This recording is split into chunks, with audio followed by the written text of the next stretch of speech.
ETF index mutual funds నేర్చుకుని stock మార్కెట్లో రాణించాలనుకుంటున్నారా? వెంటనే ఈ నెంబర్కి కాల్ చేయండి. నమస్తే రమగారు. నమస్తే జయ. రమగారు, నావెల్స్ చెప్పుకుంటూ ఉన్నాం. ఏదైనా కొత్తది స్టార్ట్ చేద్దామా? ఒక ఎపిసోడ్లో చెప్పేయచ్చు. ఓకే, ఒక ఎపిసోడ్లో చెప్పేయచ్చు. నావెల్స్ ఇంచుమించు కంప్లీట్ చేసేస్తాం కదా. చేసేస్తాము. ఎర్లీ 70s వచ్చి ఉంటుంది ఈ నావెల్. ఖచ్చితంగా నాకు సంవత్సరాలు జ్ఞాపకం లేవు. నేను స్కూల్ పిల్లగా ఉన్నప్పటి నుంచి చదువుతూనే ఉన్నా. ఒక రకమైన దుఃఖం, ఏం చెయ్యాలో అర్థం కాని ఒక స్థితి వస్తుంది మనం ఆ కథ చదివితే. అది రేర్గా ఉండేది. నేను చెప్పబోయే కథ ఆ కాలంలో అత్యంత రేర్, అక్కడక్కడ చాలా తక్కువగా కనపడేది. ఇప్పుడు విరివిగా కనపడుతున్న సమస్య. భార్యాభర్తలు విడిపోవటం, పిల్లలు అలో లక్ష్మణ అని అఘోరించటం, తండ్రులు వెళ్ళిపోవటం లేదా తల్లులు వెళ్ళిపోవటం, పిల్లలు దొరికిపోవటం, అటు నాన్నకో అమ్మకో, పేదరికం, చదువుకునే అవకాశాలు లేకపోవటం, సంస్కారవంతులుగా బయటపడగలిగే అవకాశాలు ఉండకపోవటం. మనకి అప్పుడు ఇప్పుడు కూడా ఇలాంటి సమస్యలు ఉంటూనే ఉన్నాయి కదా. ఇప్పుడు ఏమైనా మరి అంటే లోకంలో అందరూ చేస్తున్న వ్యవహారం కాబట్టి చాలామంది, అంటే అందరూ అనద్దు పోనీ, సహజంగానే కనపడుతోంది. ఏముంది, విడాకులు తీసుకున్నారు, ఏముంది విడిపోయారు అని. పిల్లలు తండ్రి దగ్గర ఉంటారు, ఏ తాతింట్లోనూ పెరుగుతారు. చాలా క్యాజువల్గా తీసేసుకుంటున్నాం రమగారు. కానీ అది పెద్ద విషయంగా ఆలోచించట్లేదు మనం. కానీ పిల్లల మీద చాలా ప్రభావాన్ని చూపిస్తుంది అది ఎప్పుడు కూడా. దాని మీద బేస్ చేసుకున్న ఒక కథ. ఓకే. కావిల్పాటి విజయలక్ష్మి గారని ఫ్యామిలీ స్టోరీస్ చాలా బాగుండేవి. ఆవిడది విధి విన్యాసాలు కథ. పేరు ఎంత బాగుంటుంది, విధి విన్యాసాలు. దీన్ని సినిమాగా తీశారు తహసీల్దార్ గారు అమ్మాయి. ఓకే. అయితే నేను ఆ సినిమా, అందులో ఒక వీణ పాట ఉంది, ఫేమస్ పాట, గుర్తు కూడా రాలే, రాత్రి నుంచి ఆలోచిస్తున్నాను నేను. జమున్ గారు ఆవిడ యాక్ట్ చేశారు హీరోయిన్గా. అయితే కథలో ఉన్నటువంటి కఠోరమైన సత్యాలు సినిమాలో ఉన్నాయో లేదో ఐడియా లేదు నాకు, నేను చూడలేదు. ఓకే. అది నా చిన్నప్పుడు వచ్చిన సినిమా. ఈ పుస్తకం మాత్రం మా ఇంట్లో ఉండటం వల్ల నేను చాలాసార్లు చదివాను. ఇటీవల కాలంలో కూడా మన బుక్ ఎగ్జిబిషన్లో కనబడితే తెచ్చుకున్నా. మళ్ళీ కొనుక్కొచ్చుకున్నారా? ఒక్కొక్కళ్ళకి ఒక్కొక్క పిచ్చి ఉంటుంది. చాలా బాగుంటుంది కథ. ఈ కథ స్టార్టింగ్ ఒక కుర్రాడితోటి మొదలవుతుంది. వాడు 10th క్లాస్ పూర్తవుతుంది. మరి కాలేజీలో చదవాలని ఉంది. అమ్మమ్మ పిల్లవాడు ఉన్నారు. పెద్ద మావయ్య ఉంటాడు. పెద్ద మావయ్య, భార్య, 2 పిల్లలు. మావయ్య రాజశేఖరం. అసలు మొదటి డైలాగే కండక్టర్ కొడుకు కలెక్టర్ అవుతాడా అన్న డైలాగ్ తోటి మొదలవుతుంది. ఓహో. పిల్లవాడిని చదివించాలని అమ్మమ్మ అడుగుతుంది మామయ్యని. పిల్లాన్ని చదివించు, కాస్త కాలేజీ చదివిస్తే వాడు పొట్టవాడు పోసుకుంటాడు, వాళ్ళ అమ్మని వాడు చూసుకుంటాడు అంటే, ఆ కండక్టర్ కొడుకు కలెక్టర్ అవుతాడా? ఏముంది, ఏ కోట్లో పద్దులు రాసిన 60 70 ఇస్తారు, వాడికి వాళ్ళ అమ్మకి వెళ్ళిపోతుంది. లేత పిల్లాడు, ఒక 16 ఏళ్ల స్ఫురద్రూపి అయిన ఒక కుర్రాడు. అయితే తల్లి అమ్మమ్మ ఏమంటారంటే, చిన్న మామయ్య దగ్గరికి వెళ్ళు, చిన్న మామయ్య దగ్గరికి అని చిన్న మామయ్య దగ్గరికి ఇంకో ఊరు పంపిస్తారు. పంపిస్తే చిన్న మామయ్య గోపాలరావు, పెద్ద మామయ్య రాజశేఖరం, రెండో మామయ్య గోపాలరావు ఇంకేదో ఊరిలో ఉంటాడు. అది కాస్త అటు ఇటుగా వైజాగ్ ఏమో అనిపిస్తుంది, పెద్దగా ఊరి పేర్లు కనపడవు కథలో. ఓకే. అక్కడికి వెళ్తాడు. వాళ్ళ ఇంట్లో కూడా ఓ పిల్లాడు ఉంటారు. పెద్ద మామయ్యకి ఓ పిల్లాడు, చిన్న మామయ్య కూడా ఒక పిల్లవాడు. అయితే ఆయన ఏమన్నాడు, సరే కనుక్కుంటాడు, ఏమిటి సంగతి సందర్భం కనుక్కొని, అరే నాకు జీతం తక్కువేరా, నీకు భోజనము వసతి నేను ఇస్తాను, నా దగ్గర ఉండు, ఫీజులు పెద్ద మామయ్య కడతాడేమో కనుక్కో. అప్పుడు ఈ పిల్లాడు, మా నాన్న ఎక్కడుంటాడు అని అడుగుతాడు. తండ్రి లేడు వీళ్ళతో. అడిగితే ఈయన తను ఏమన్నాడంటే, అక్కడెక్కడో ఫలానా చోట ఉంటాడు, ఎప్పుడో అడ్రస్ ఇచ్చాడని అడ్రస్ తీసి చేతిలో పెడతాడు. ఈ పిల్లాడు ఊరు వెళ్తానని చెప్పి ఇంటికి వెళ్ళకుండా ఆ తండ్రి ఉన్న ఊరికి వెళ్తాడు. ఇవేవో ట్రైన్ ప్రయాణం చేసి వెళ్ళవలసిన ఊళ్ళుగానే కనపడతాయి. అక్కడికి వెళ్ళేసరికల్లా ఇతను ఒక మామూలుగా తదుపరి వాళ్ళ అమ్మ ఎట్లా ఉంది, దైన్యంగా అమ్మ ఇంట్లో కింద ఇల్లు వాడుకుంటారు, పొలం డబ్బులు ఇంటెద్ద ఏదో కొద్దిగా వస్తే బిక్కుబిక్కుమంటూ కాలక్షేపం చేసే దౌర్భాగ్యపు స్థితిలో ఉన్నారు వీళ్ళు. పిల్లాడికి పండగకి బట్టలు లేవు, చెప్పులు లేవు, సైకిల్ లేదు, సాగుబాటు లేదు, ఏ సాగుబాటు లేదు. తన తండ్రిని కూడా అలా ఊహిస్తాడు. కానీ ఆయన స్ఫురద్రూపి, ఎత్తైన పచ్చటి గంభీరమైన ఆకారం, చాలా అందమైన వాడు అతను, ఆ పిల్లాడి తండ్రి. పిల్లాడు అందగాడనే చెప్తారు మనకి మొదటి నుంచి. సరే వచ్చేసరికి ఒక 3-4 ఫ్రెండ్స్తో ఉంటాడు ఆయన. ప్రసాదరావు గారిని కలవడానికి వచ్చానని చెప్తాడు. ఏమిటంటే కాలేజీ ఫీజు కోసం వచ్చాడంటారు, అదంటారు, ఇదని మాట్లాడతారు ఫ్రెండ్స్. వాళ్ళందరూ వెళ్ళిపోయాక ఆయన మీరు నన్ను ఫీజులు కట్టి చదివిస్తారేమోనని అడగటానికి వచ్చానంటాడు. ఆయన నవ్వి అందరికీ అన్నేసి ఫీజులు ఎలా కట్టేస్తాం అని ఒక 5 రూపాయలు 10 రూపాయలు ఇస్తాడు. ఇది తీసుకుని వెళ్ళమని. ఆయనకి తెలియదు. మీ అబ్బాయి అయితే ఇలాగే ఇస్తారా అంటాడు. అలా ఎందుకు ఇస్తాను, ఇంతకీ నువ్వు ఎవరి అబ్బాయి అంటే నేను కండక్టర్ ప్రసాదరావు గారి అబ్బాయిని అని చెప్తాడు. చెప్పేసి ఆయన నిర్ఘాంతపోతాడు. బాగా పరిశీలనగా చూస్తే తన పోలికలు భార్య పోలికలు కనపడుతుంటాయి పిల్లాడిలో. నిన్నెవరు పంపించారని అడుగుతాడు. మావయ్యే పంపించాడని చెప్తాడు. ఇక ఆ కొడుకుని దగ్గరికి తీసుకుంటాడు. ఆ పిల్లాడిని ఆయన 4 నెలల వయసులో వదిలిపెట్టి వచ్చాడు. సంటి పిల్లాడు అప్పుడు 4 లేదా 8 నెలలు అంతే వయసు. తర్వాత వాడికి 5 ఏళ్ళప్పుడు తల్లి వాడు ఇద్దరు అన్నవరం బస్సులో ఈయన కనపడ్డారు. అప్పుడు ఈయన కండక్టర్గా ఉన్నాడు ఆ బస్సులో. పిల్లాడు 5 ఏళ్ళప్పుడు. తాతగారు బాగున్నారా అని అడిగితే చచ్చిపోయారని చెప్తాడు పిల్లాడు. పిల్లోడితోనే పిల్లవాడు భార్య పిల్లాడు కనిపిస్తారు. పిల్లాడిని ఒళ్ళో కూర్చోబెట్టుకుంటాడు. అడుగుతాడు, ఓ బిస్కెట్ ప్యాకెట్ కొని పెడతాడు.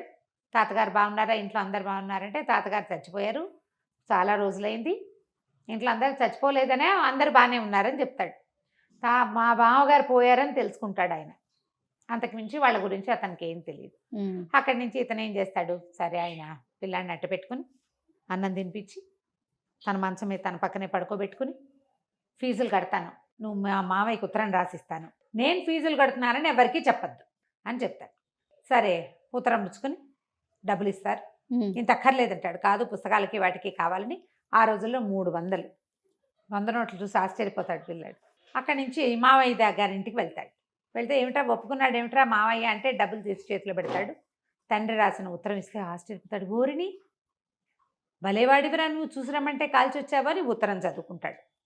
సరే ఇక్కడే ఉండు, డబ్బులు ఫీజులు కడదామని మంచి కాలేజీలో చేర్పిస్తారు. ఏ కాలేజీయో మనకు చెప్పరు.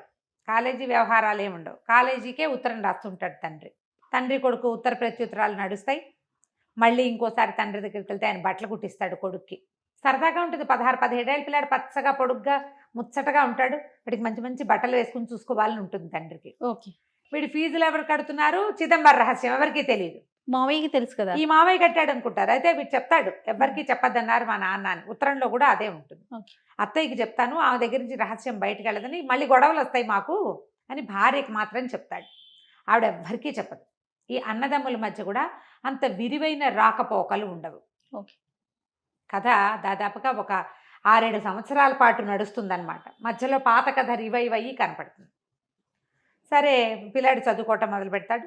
ఇంటర్మీడియట్ అయిపోతుంది, డిగ్రీలో చేరుస్తాడు. పెద్ద మావయ్యకి ఆశ్చర్యంగా ఉంటుంది. పిల్లాడికి కాన్ఫిడెన్స్, అంతకుముందు భయంగా బిక్కుమని పేదరికము, తండ్రి లేకపోవటం వల్ల చుట్టుపక్కల వాళ్ళంతా మీ నాన్న వెళ్ళిపోయాడు, మీ అమ్మని వదిలేశాడు లాంటివి విని పిల్లలు చాలా బేలగా ఉంటారు. ఎప్పుడైతే ఈ తండ్రి దగ్గరికి వెళ్ళటము, ఆయన డబ్బు ఇవ్వటము, ఆయన బాగా చూసుకోవటము, ఆయన చాలా మంచివాడని అతనికి తెలియటం, దాంతో ఒక కాన్ఫిడెన్స్ వచ్చేస్తుంది పిల్లాడికి. కాన్ఫిడెన్స్ పెద్ద సౌందర్యం, అన్నిటికంటే పెద్దది. అయితే ఈ పెద్ద మావయ్యకి ఆశ్చర్యంగానే ఉంటుంది. ఇంత డబ్బు గోపి ఎక్కడ ఎలా కడుతున్నాడు తమ్ముడు అర్థం కాదు. మెల్లిగా డెవలప్ అవుతాయి. వీళ్ళింట్లో ఓ పిల్లవాడు ఉన్నారు కదా, పద్మజ, గోపాలరావు కూతురు పేరు పద్మజ, పిల్లాడు ఒక సీను. రాజశేఖరానికేమో ఓ జయ, చంద్రం, 2 పిల్లలు. ఆ జయ చాలా అందంగా ఉంటుంది. ఈ పద్మజ కొంచెం సామాన్యంగా మేనత్త పోలికగా ఉంటుంది. దీనికి పూర్వగాథ ఏం చెప్తారంటే, తహసీల్దార్ గారు వెంకటరామయ్య గారు ఏదో ఆయన పేరు, ఆయనకి ఒక కూతురు 2 కొడుకులు. ఆ కూతురు పేరు మధుమతి. వాళ్ళ పక్కింట్లో ఒక ముసలి మామగారు ఒక కుర్రాడు అద్దెకుంటారు. పిల్లాడు ఏదో డిగ్రీ చదువుకున్నాడు, ఉద్యోగం వేయించమని తహసీల్దార్ గారిని అడుగుతుంది ఆవిడ. వీళ్ళింటికి కొంచెం రాకపోకలు ఉంటాయి. ఆ కుర్రాడు ఆ మధుమతి కొంత ప్రేమలో పడతారు. అబ్బాయి చాలా అందమైన వాడు. ఈ అమ్మాయి కూడా బాగుంటుంది, కానీ అతను ఎక్కువ అందగాడు. ప్రేమలో పడతారు. ఒక 2 సంవత్సరాలు గడిచేసరికల్లా 1 సంవత్సరం గడిచింది, ఉద్యోగం స్థిరపడింది అబ్బాయికి. పిల్లకి ఇతని మీద మనసు ఉందని తెలుసుకుని తండ్రి వాళ్ళిద్దరికీ పెళ్లి చేయాలనుకుంటారు. ఆ ముసలి మామగారు కాస్త చనిపోతుంది. చనిపోతే కుర్రాన్ని తెచ్చి తమ ఇంట్లోనే పెట్టుకుంటారు. చక్కగా పెళ్లి చేస్తారు. పెళ్లి చేసి తమ ఇంట్లోనే ఇల్లరికం ఉంచుకుంటారు. ఆ అబ్బాయి ఎంతసేపు బయటికి వెళ్ళిపోదాం ఉంటాడు. ఆ అబ్బాయే ఈ ప్రసాదరావు, ఈ పిల్లవాడి తండ్రి. ఆ మధుమతి ఆ పిల్లాడి వాసు తల్లి. మన కుర్రాడి హీరో ఉన్నాడు కదా, వాసు అతని పేరు. అయితే వీళ్ళిద్దరూ కలిసి ఉంటారు. 5 సంవత్సరాలకు కానీ పిల్లలు కలగరు. 5 ఏళ్లకి ఈవిడ ప్రెగ్నెంట్ అయ్యింది. క్రమంగా ఏమైందంటే, ఆ రోజుల్లో ఏదో ఒక సంఘటన జరుగుతుంది.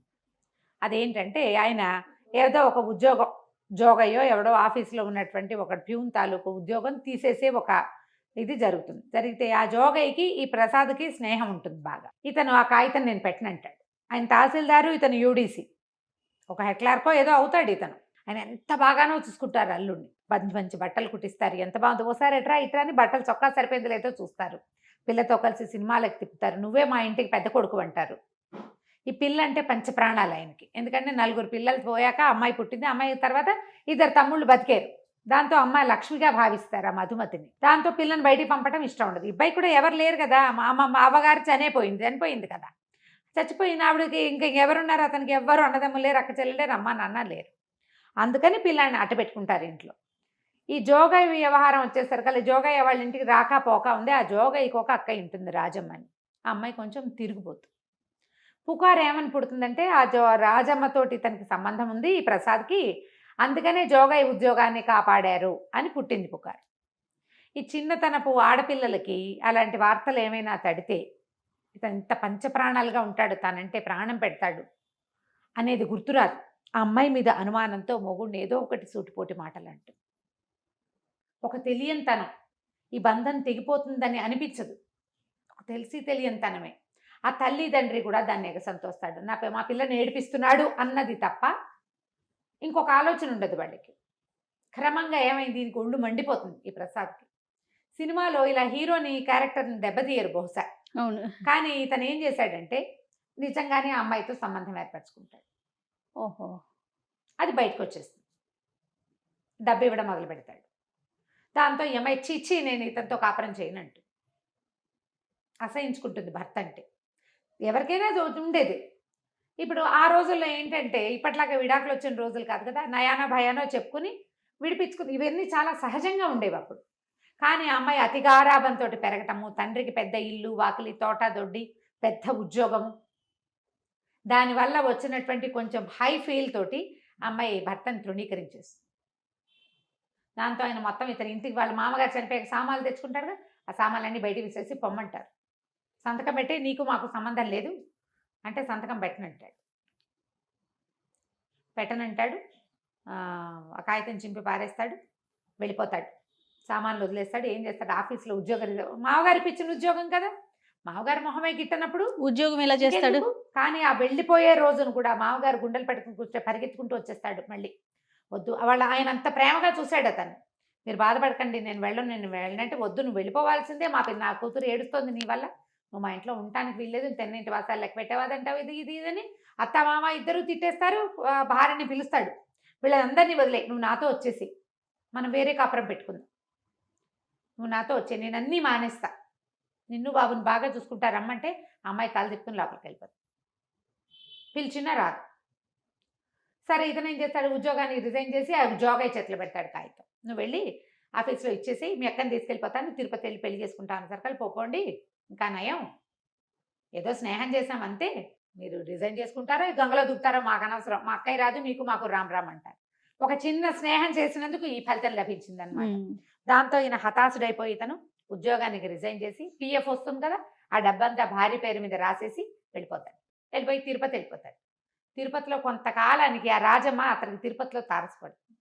ఇతను ఏం చేస్తాడు, భార్యకి తన విషయాలు తెలియజేయటం కోసం ఆ పెళ్లి చేసుకున్నానని చెప్తాడు. ఆవిడేమో ఈ తహసీల్దార్ గారికి అంటిస్తుంది ఆ రాజమ్మ, ఎల్లుడ గారు తిరుపతిలో కనపడ్డాడు, పెళ్లి చేసుకున్నట్టు చక్కగా చోకిలాగా ఉన్నాడు అని. ఇక ఇతను ఎప్పటికైనా తిరిగి వస్తే, ఇప్పుడు ఇన్ని మాటలు అన్నాక అతను తిరిగి వస్తాడని ఎట్లా అనుకుంటారు ఎవరైనా, అదే కదా జనరల్గా అవుతుందా అట్లా?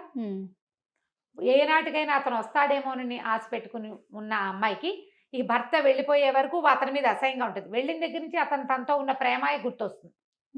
పిల్లాడు తండ్రి లేని వాడైపోయాడు, చుట్టుపక్కల వాళ్ళంతా చిన్నబుచ్చుతారు, అంత మొగాడికి ఏదో ఒకటి ఉంటే దానికోసం కాపురం కాలదనుకుంటారా ఎవరైనా, అది ఎలాగో అనే మాటేగా.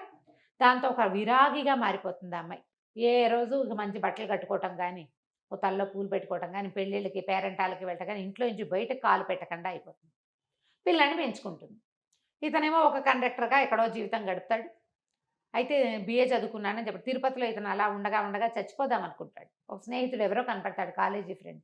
ఇదేమిటో నువ్వు అకౌంట్స్లో చాలా గట్టివాడివి, ఇట్లా చేసావు, పద నీకు ఏదైనా ఒక ఉద్యోగం ఇప్పిస్తా, నీ బతుకు నువ్వు బతుకుతూ, కానీ దీంతో అయిపోయిందా, అని చెప్పి ఉద్యోగం వేశాడు ఒక బస్సులో కండక్టర్గా.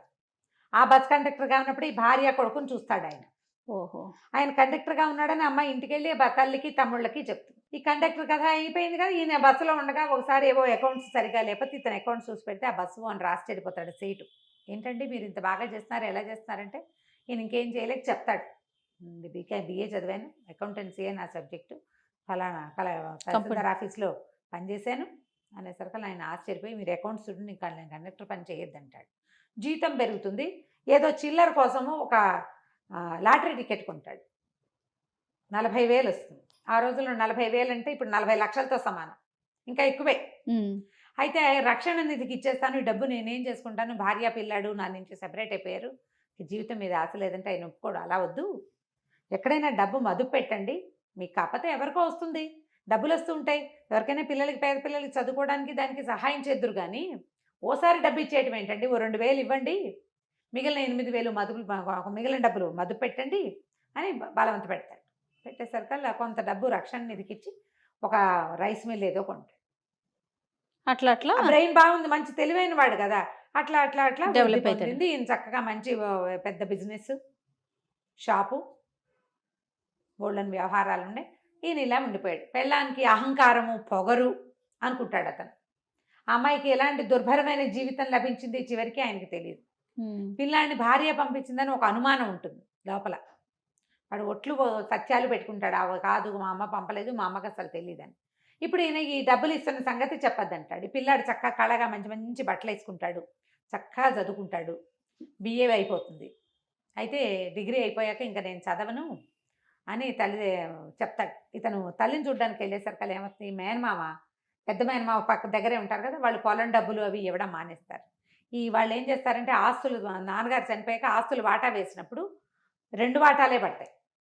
ఆడపిల్లకి ఇవ్వకపోతే రెండో అతను పొట్లాడతాడు, ఆ గోపాలరావు అన్న అతను. అది తప్పు, అక్కయ్య మనతో ఉండిపోయింది, నాన్నగారే అక్కయ్య జీవితాన్ని ఇట్లా చేశారు, ఇది పనికిరాదు, మనం ఇంటి మీద అద్దె తీసుకోవద్దు, పొలం డబ్బులు తీసుకోవద్దు, ఆస్తులు మనవి, అమ్మ అక్కయ్య ఉన్నాళ్ళు, అక్కయ్య కొడుకు బతికి బాగుపడేదాకా అక్కయ్య కూడా వాటా ఇవ్వవలసిందే అని తను పట్టుబడతాడు.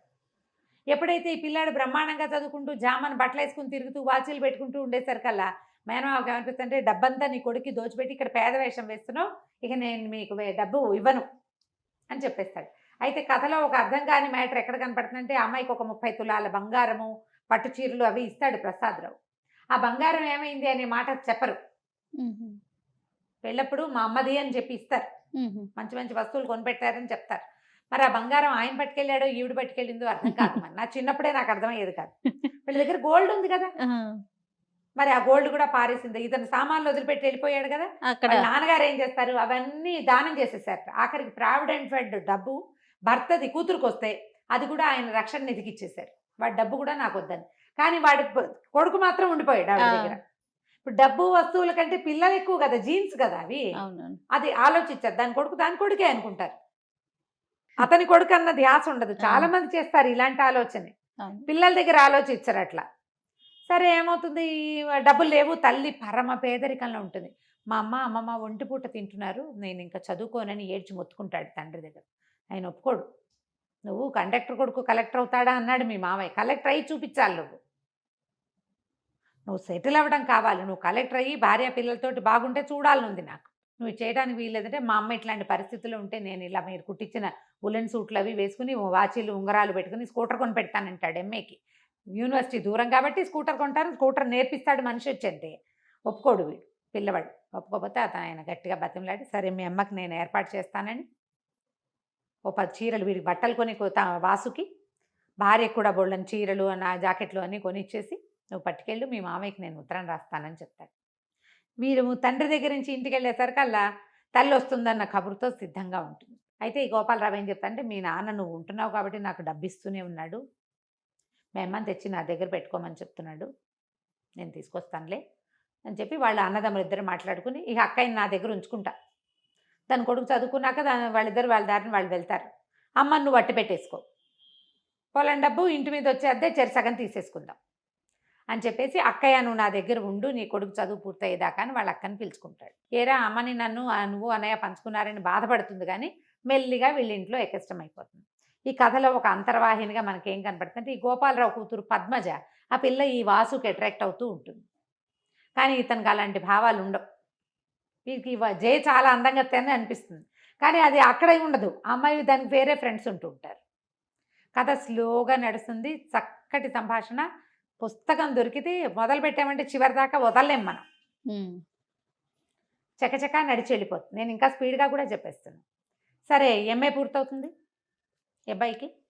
ఐఏఎస్ సెలెక్షన్ కూడా అయిపోతుంది. ఐఏఎస్ సెలెక్షన్ అవుతుంది. అయిన తర్వాత అప్పుడు పెళ్లి చేసుకోమంటాడు తను. పెళ్లి చేసుకోమంటే నేను పెళ్లి చేసుకోను, మా అమ్మ నాన్న కలిసి ఉండాలని నా కోరిక. అంటే పిచ్చ కింద నీకు, మా జీవితాలు ఎప్పుడో ముక్కలైపోయినాయి, మనసులు ముక్కలైపోయినాయి మావి, మేము కలవం అంటే కాదు, మా అమ్మ ఒప్పుకుంటే మీరు కలిసి ఉంటారా అంటే. ఆయన ముందు మీ అమ్మని అడుగు, అప్పుడు చూద్దామండి అనేసరికల్లా సరే ఈ సెలక్షన్స్ అవి ఇతను ట్రైనింగ్కి వెళ్ళే ముందు తల్లిని ఓ రోజు పిలిచి అడుగుతాడు, అమ్మా నాన్నగారు ఎక్కడున్నా ఒకవేళ ఆయన వచ్చి నేను తీసుకెళ్తానంటే ఆయనతో పాటు ఉంటావా నువ్వు అని. ఆవిడ, నాకు అంత అదృష్టం ఉందా, నా తెలివి తక్కువతనం, మా తండ్రికి ఉన్న డబ్బు గల వాళ్ళ పిల్ల కాబట్టి ఆవిడ హాయిగా ఉందనుకుంటాడు ఆయన.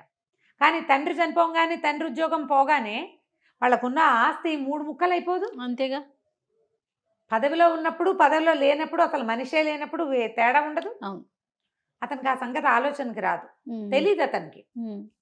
డబ్బులున్న వాళ్ళ పిల్ల, ఆ పిల్లకి డబ్బు వల్ల అహంకారం అనుకుంటాడు. కానీ ఆ ఏజ్కి ఇట్లా పరస్త్రీలతో సంబంధం ఉంది భర్త కంటే, దాన్ని ఓర్చుకోలేరనే విషయం ఈయనకు అర్థం కాదు. ఒక చిన్న మేలిగో మొండితనం అతనికి. పెద్దింట్లో పుట్టడం వల్ల నేను అనే ఫీలింగ్ ఆవిడికి. ఇంతే, సరేనంటు అనేసరికి సరే ఏమనుకుంటారు, ఈ పెళ్లి సంబంధాలు జయనిచ్చి చేస్తామని ఉత్తరం రాస్తారు. వీడికి ఐఏఎస్ సెలక్షన్ వచ్చింది కాబట్టి వాళ్ళని చేసుకోవటం ఏంటమ్మా, ఈ జయ ఎవరో జగపతి అని కుర్రాడితో తిరుగుతుంది అంటే, ఆ జగపతి ఎవరో దొరలు కొడుతారు పిల్లని తెచ్చుకున్నాడు, అది కాదు మావ నేను చేసుకోనని రాసేసేయమంటాడు. ఈ పద్మజకి ఎన్ని సంబంధాలో చూస్తారు, వచ్చిన ప్రతి సంబంధము తిరగొట్టేస్తుంది ఈ పిల్ల. అయితే చెప్తుంది, నేను బాధ్యతలు బరువుతోటి ఉన్నాను, నువ్వెందుకు చేసుకోలేదంటే, నాకేవో బాధ్యతలు బరువులు భయాలు ఉన్నాయి నాకంటాడు. ఈ అమ్మాయి చెప్తే బాధ్యతలు భయాలు పోయిన తర్వాత నేను ఎవరిని ప్రేమించానో వాడికి చెప్తానంటే వీడికి అర్థమవుతుంది ఈ అమ్మాయి తను ఏం చేస్తుంది అని. అలా ఇంటి ఉద్దేశాలు పెట్టుకోవద్దు, నేను నీ మీద కన్నేసి మీ ఇంట్లో చేరాను అనుకుంటారు, నేను ఎప్పుడు నీతో తప్పుగా ప్రవర్తించలేదు, నాకు అలాంటి ఉద్దేశం కూడా లేదంటాడు. ఏడ్చుకుంటూ వెళ్ళిపోతుంది. ఆ పిల్ల మాత్రం తల్లిదండ్రికి చెప్పదు. వాళ్ళు ఏమనుకుంటారు, పోనీ వీడిని అడుగుదామా అనుకుని కూడా అక్కయ్య బయటపడలేదు నేను ఎందుకు అడగాలనుకుంటారు. ఎవరికి వాళ్ళకి మనసులో ఉంది కానీ ఊరుకుంటారు. ఈ మధుమతికి ఏమని ఉంటుంది, పిల్లాడిని ఇంత చదివించాడు తమ్ముడు, పిల్లనిచ్చే ఉద్దేశంతో చదివించి ఉంటాడు అనుకుంటుంది. కానీ ఆవిడకి లీలగా అనుమానం ఉంటుంది, ఎవరికైనా ఇల్లరికానికి కొడుకు ఒప్పుకున్నాడా, అందుకే వాళ్ళు డబ్బిస్తున్నారా, లేదా ఎవరికైనా దత్తత వస్తానని ఒప్పుకుంటే వాళ్ళు డబ్బిచ్చి చదివిస్తున్నారేమోనని. వాటికి ఒప్పుకోవద్దంటుంది. పక్కింట్లో ఉన్న తహసీల్దార్ గారికి ఒక లావుగా నల్లగా బొద్దుగా ఉన్న పిల్ల ఒకటి ఉంటుంది, వాళ్ళు ఉద్యోగం వేయిస్తామని మనవరాలను చేసుకోమంటారు. ఈ అమ్మాయి చెప్తుంది, తహసీల్దార్ గారు వీళ్ళ పక్కిల్లే, ఈ పక్కింట్లో అద్దెకుంటే కదా నా భర్తకు ఉద్యోగం వేయించి నేను ఇంట్లోకి తీసుకొచ్చుకున్నాను, నా పిల్లాడు ఇల్లరికం వెళ్ళకూడదు. ఈ ఉద్యోగస్తులు ఉద్యోగం వేయించగలిగే వాళ్ళు ఇంటి పిల్లని చేసుకుంటే వాళ్ళ నాన్న బతికే అవుతుంది వాడిది కూడా. ఈ పిల్లాడు ఇంచుమించుగా వాళ్ళ నాన్నక మళ్ళీనే ఉంటాడు. నాకు గుర్తుండి శోభన్ బాబు గారు ఏమైనా డబల్ యాక్షన్ ఏమోనని అనుకుంటా, గుర్తులేదు నాకు, దానికోసం సెర్చ్ చేసే టైం కూడా లేదు. ఓకే, ఈ పూటే కదా అనుకున్నాం చెప్దామని. అయితే ఏమవుతుంది, సరే ఇతను ఉత్తరం రాస్తాడు, అమ్మ మీతో రావడానికి సిద్ధంగా ఉంది, మామయ్యకి ఉత్తరం రాయండి అని రాస్తే ఆయనేం అర్థం చేసుకుంటాడు, ఓహో చిన్న మామయ్య కూతురుని చేసుకోదలుచుకున్నాడని ఇతనికి ఉత్తరం రాస్తాడు. గోపాలం మీ అమ్మాయిని చేసుకోవడానికి మా వాడికి ఇష్టమే, మీ పిల్లనిచ్చి మా వాడికి పెళ్లి చేసేయాలి. వాళ్ళు ఏం చేస్తారు, వాసుకి ఓకేటా వాళ్ళ నాన్నతో ఉత్తరం రాయించాడు అని అనుకుని, అక్కయ్య మా అమ్మాయిని చేసుకోవే అని అడుగుతాడు. అదేరా మరి సంబంధాలు చూస్తుంటే, అవును నువ్వు తేల్తామని చూశాను, నువ్వు తేలలేదు, అతనికి ఏంటంటే బాగా డబ్బిస్తున్నాడు అనే విషయం అక్కయ్యకి చెప్పకూడదు. ఓకే, నువ్వు తేలలేదు, అక్కడికి వెళ్ళి ఉత్తరం రాశాడు వాడు అని చెప్తాడు. చెప్పేసరికి ఆవిడ సంతోషిస్తుంది. మేనకోడలు అంటే చాలా ఇష్టం, పిల్ల బుద్ధిమంతురాలు, కానీ అందంగా ఉంది అని చూపించారు, గుండ్రటి మెరిసే కళ్ళు అని మాత్రం చెప్తారు అంతే. ఆ పెద్ద పిల్ల జయే అందంగా ఉందని చెప్తారు కథలో. సరే వీళ్ళు ఏం చేస్తారు, చక్కగానే శుభలేఖలు గివలేఖలు వేయించేస్తారు, శుభలేఖలు ఒక కట్ట పంపిస్తారు. ఇతను ఏమనుకుంటాడు, సరే ఆలోచించుకుంటూ పద్మజకి నేనంటే ఇష్టం, పోనీ పద్మజని చేసుకుందామని అనిపిస్తోంది, మామయ్యని అడిగితే ఎలా ఉంటుంది, మామయ్యకి ఉత్తరం రాద్దాం అనుకుంటాడు. పెళ్లి కార్డులు వస్తాయి, ఇతను తెల్లబోతాడు, ఇదేంటి ఇలా వచ్చినాయి. ఆ మామయ్య రాస్తాడు ఉత్తరం, నువ్వు రాయటం ఎందుకు, మీ నాన్నతో రాయించావు ఎందుకు రా, ఇక్కడ ఉండగా నువ్వు చెప్తే నేను కాదంటానా, నీ నోటితో నువ్వు చెప్తే అది కూడా బాగా సంతోషించేది. మీ నాన్నతో రాయించామంటే అప్పుడు అతనికి స్ట్రైక్ అవుతుంది, తండ్రి ఏం చేశాడు అని. సరే పెళ్ళి రెడీ అయిపోయింది. పెళ్ళికి అందరూ వచ్చేస్తారు. ఆ పెళ్లి రోజు ముందు రోజు అక్కయ్య గోపాలరావుని అడుగుతున్నమాట మధుమతి గారు, మీ బావ ఎక్కడున్నారు, జాయింట్ కలెక్టర్ వీడు, ఎంతమందో పెద్దవాళ్ళు వస్తారు, తండ్రి లేకుండా తల్లి ఒక్కతే ఇలాగ బోసిమోహంతో కనపడితే బాగుండదురా, ఆయన ఎక్కడున్నారు, ఆ పెళ్ళి కాసేపు వచ్చి అక్షింతలు వేసి వెళ్ళమనంటే, ఆయన ఇంకో భార్యా పిల్లలు ఉన్నంటే ఆయనకి ఏం భార్యా పిల్లలు లేరులే, వస్తాడులే అని నవ్వుతాడు. వీళ్ళందరికీ నవ్వులాటగా ఉంది. నా బతికిట్ట ముక్కలైపోయింది.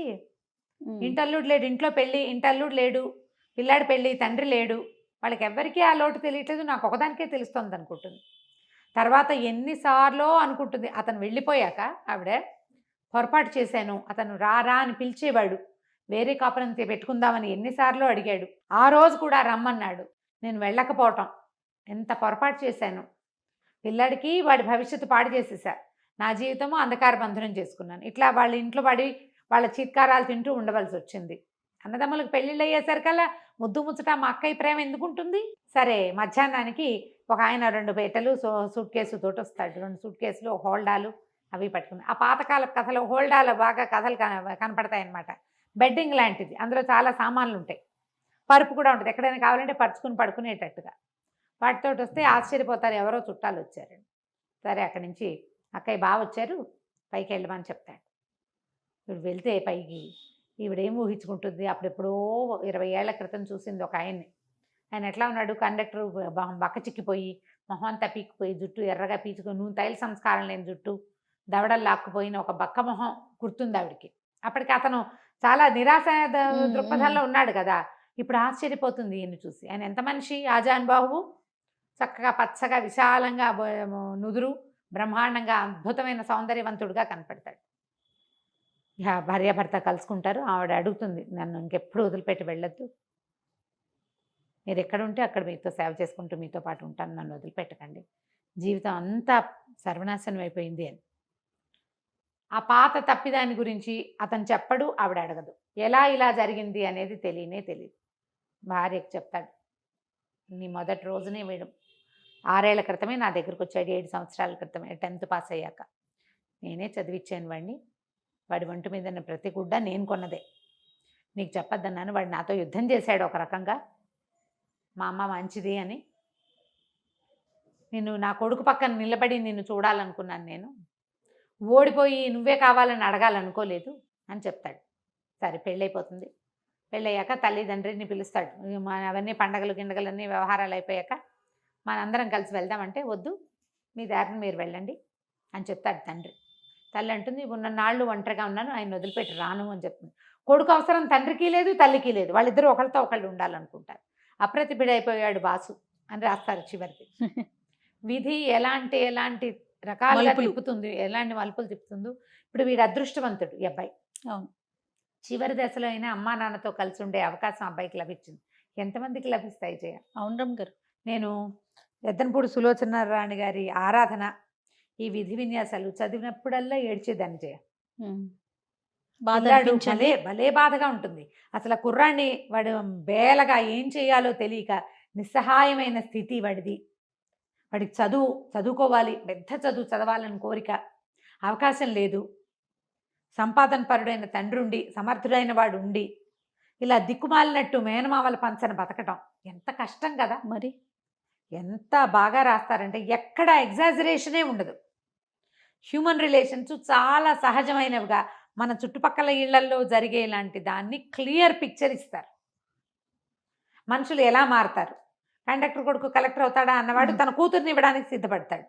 మనుషులు ఎలా ఉంటారో చూపిస్తారు.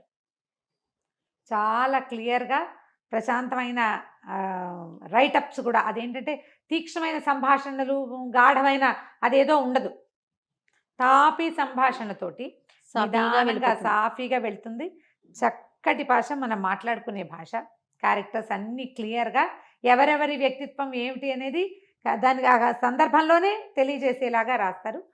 దొరికితే పుస్తకం దొరుకుతుంది ఖచ్చితంగా. ఇప్పుడు అన్ని బుక్ షాప్స్లో ఉండేందుకే అవకాశం ఉంది. కావిల్పాటి విజయలక్ష్మి గారి విధి విన్యాసాలు. ఒకవేళ మీకు సినిమా కనుక దొరికితే తహసీల్దార్ గారు అమ్మాయి సినిమా కూడా చూడండి. ఆ వీణ పాట ఏమిటో గుర్తు రావట్లేదు. మీలో ఎవరికైనా గుర్తుంటే కింద కామెంట్ పెట్టండి. తప్పకుండా. నమస్తే రమ్య గారు. నమస్తే.